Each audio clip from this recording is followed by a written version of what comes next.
శ్రీకాకుళం జిల్లాలో వింత రాజకీయ పరిస్థితులు ఉన్నట్టు విశ్లేషకులు అంచనా వేస్తున్నారు. అధికార పార్టీని ప్రతిపక్ష పార్టీ, ప్రతిపక్ష పార్టీని అధికార పార్టీ ఎవరూ కూడా విమర్శించుకోవడం లేదు, ఆరోపణలు చేసుకోవడం లేదు. కేవలం అధికార కూటమి ప్రభుత్వాన్ని మాత్రమే విమర్శలు చేస్తున్నారు వైఎస్ఆర్సీపీ నేతలు.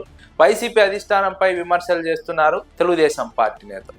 స్థానికంగా నాయకులు మాత్రం ఒకరికొకరు అవగాహనతో రాజకీయంగా ముందుకు వెళ్తున్నారన్న ఆరోపణలు చాలా కాలంగా ఉన్నాయి. అయితే వైసీపీ నాయకులు ఇన్నాళ్లుగా సైలెంట్ గా ఉన్నారు. ఇటీవల దూకుడు పెంచారు. సీనియర్ నాయకుడు ధర్మాన ప్రసాదరావు ఇటీవల త్రిబుల్ అంశంపై మాట్లాడారు. ప్రభుత్వాన్ని నిలదీశారు. ప్రభుత్వం ఎందుకు ప్రైవేట్ వారికి అప్పగిస్తుందో చెప్పాలని డిమాండ్ చేశారు.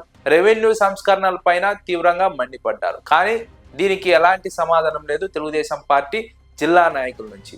రాష్ట్ర మంత్రి ఉన్నారు, కేంద్ర మంత్రి ఉన్నారు, కానీ ఏ మంత్రి కూడా ధర్మాన వ్యాఖ్యలపైన సమాధానం చెప్పలేదు. అటు కింజారపు అచ్చెన్నాయుడు రాష్ట్ర వ్యవసాయ శాఖ మంత్రిగా ఉన్నాడు, కింజారపు రామ్మోహన్ నాయుడు కేంద్ర మంత్రిగా ఉన్నారు. ఎవరూ కూడా ధర్మాన ప్రసాదరావు ఆరోపణలపైన కానీ ప్రశ్నలపైన కానీ సమాధానం చెప్పడం లేదు. అటు వైసీపీ నాయకుల ప్రశ్నలపైన ఆరోపణలపైన కౌంటర్ ఇవ్వడం లేదు. మెడికల్ కాలేజీల ప్రైవేటీకరణపై వైఎస్ఆర్సీపీ నేతలు పోరాడుతూ ఉంటే దానిపైన తెలుగుదేశం పార్టీ నుంచి ఎలాంటి స్పందన రావడం లేదు. వైసీపీ నేతలు తెలుగుదేశం కూటమి ప్రభుత్వాన్ని విమర్శిస్తున్నా సరే తెలుగుదేశం పార్టీ నాయకుల నుంచి ఎలాంటి స్పందన రాకపోవడం పట్ల తెలుగుదేశం పార్టీలోనే అసంతృప్తి నెలకొన్నట్టు రాజకీయ విశ్లేషకులు అంచనా వేస్తున్నారు.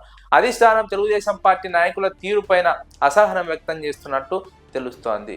జిల్లాలో వైఎస్ఆర్సీపీ గత ఎన్నికల్లో అన్ని స్థానాల్లోనూ ఓడిపోయింది. తెలుగుదేశం కూటమి ప్రభుత్వం అన్ని స్థానాలను కైవసం చేసుకుంది. కానీ తెలుగుదేశం పార్టీ నాయకులు వైసీపీ దూకుడుకు కళ్ళెం వేయకపోతున్నారు. వైసీపీ విమర్శలకు సమాధానం చెప్పలేకపోతున్నారు. వైసీపీ విధానపరమైన అంశాలపైన తెలుగుదేశం కూటమి ప్రభుత్వాన్ని ప్రశ్నిస్తూ ఉంటే చంద్రబాబు నాయుడు ప్రశ్నిస్తోంది. తమను కాదన్నట్టుగా తెలుగుదేశం పార్టీ శ్రీకాకుళం జిల్లా నాయకులు వ్యవహరిస్తున్న తీరును తెలుగుదేశం పార్టీ అధిష్టానం అబ్జర్వ్ చేస్తోంది, అసహనం వ్యక్తం చేస్తోంది. ఇలాగ ఉంటే ఎలా అంటూ నాయకుల తీరుపైన అసహనం వ్యక్తం చేస్తున్నట్టుగా విశ్లేషకులు అంచనా వేస్తున్నారు. అధిష్టానంపై అసంతృప్తితో కింజారపు అచ్చెన్నాయుడు లేదంటే రామ్మోహన్ నాయుడు లేదా జిల్లా తెలుగుదేశం పార్టీ నాయకులు వైసీపీకి కౌంటర్ ఇవ్వలేకపోతున్నారా, లేక వైసీపీ నాయకులతో ఉన్నటువంటి అవగాహనతో కౌంటర్ ఇవ్వలేకపోతున్నారా అన్న ఒక చర్చ కూడా రాజకీయ వర్గాల్లో సాగుతోంది. తెలుగుదేశం పార్టీకి నియోజకవర్గాల్లో చాలా ఇబ్బందికర పరిస్థితులు నెలకొన్నట్టు విశ్లేషకులు అంచనా వేస్తున్నారు. తెలుగుదేశం పార్టీకి ప్రజల్లో వ్యతిరేకత మొదలైంది. సంక్షేమ పథకాల అమలుపైన వ్యతిరేకత మొదలైంది. పదవుల పంపకంలో తెలుగుదేశం, జనసేన, బీజేపీ మధ్య విభేదాలు ఉన్నాయి. అదేవిధంగా మెడికల్ కాలేజీలను ప్రైవేటీకరించే అంశంపైన ప్రజల్లో అసంతృప్తి ఉంది. ఉద్యోగుల అసంతృప్తి, నిరుద్యోగుల అసంతృప్తి, ఇలా అన్ని వర్గాల్లో అసంతృప్తి నెలకొన్న నేపథ్యంలో అధిష్టానంపై కూడా జిల్లా నాయకులకు అసంతృప్తి ఉంది. అందుకే వైఎస్ఆర్సీపీ నేతలు ఎంత విమర్శించినా పట్టించుకోవడం లేదు.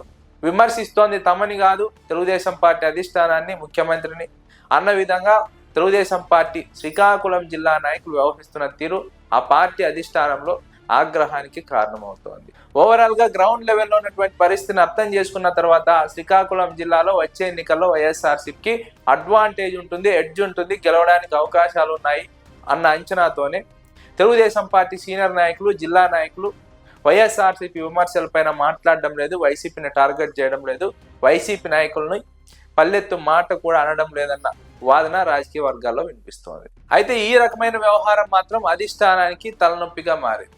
ఇప్పుడే ఇలా ఉంటే ఎన్నికల నాటికి పరిస్థితి ఎలా ఉంటుందో అర్థం చేసుకోవాలని నాయకులను అధిష్టానం హెచ్చరిస్తోంది. వైసీపీ ఆరోపణలపైన స్పందించాలి, కౌంటర్ ఇవ్వాలి, ప్రభుత్వ వాదనను సమర్థించుకోవాలి, ప్రభుత్వ విధానాలను సమర్థించుకోవాలి, ప్రభుత్వం చేస్తున్న మంచిని ప్రజల్లోకి తీసుకువెళ్లాలని చెప్పినప్పటికీ కీలక నాయకులు మాత్రం తెలుగుదేశం పార్టీ అధిష్టానానికి దూరంగా ఉంటున్నారు. గత ఎన్నికల్లో చాలా మంది కొత్త వారికి అవకాశం ఇచ్చారు, వారు ఎమ్మెల్యేగా గెలిచారు, వారు మాట్లాడడం లేదు, సీనియర్ నాయకులు మాట్లాడడం లేదు. అదేవిధంగా టికెట్ రానటువంటి సీనియర్ నాయకులు టికెట్ రాలేదని గమ్మున ఉండిపోతున్నారు. ఫలితంగా తెలుగుదేశం పార్టీ జిల్లా రాజకీయాల్లో పలుచన పడుతోందన్న వాదన రాజకీయ వర్గాల్లో వినిపిస్తోంది.